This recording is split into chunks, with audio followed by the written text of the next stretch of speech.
I am the Tofu Golem. Please enjoy the video. You start by preparing the phone.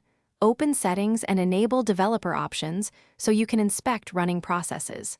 Once done, back up photos and contacts in case you need to uninstall system apps. Next, check Chrome and installed browsers for recent notifications and pop-ups. Note any unfamiliar app names. You do this because many ads originate from specific apps or browser sites. Make sure to record which apps you suspect before moving to deeper removal steps. Now remove the likely ad sources. Go to Settings Apps, sort by recently used, then uninstall or disable unfamiliar apps.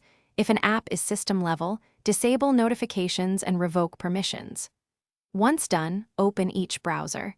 Clear cache and site settings, remove unknown search engines, and disable intrusive notifications. You should also check Draw over other apps and revoke that permission from any app that doesn't need it, because overlay permissions often let adware display pop-ups. Finish by securing and updating.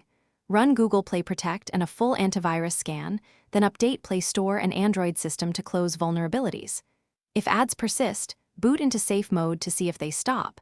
That identifies a third-party culprit. As a last resort, perform a factory reset after backing up.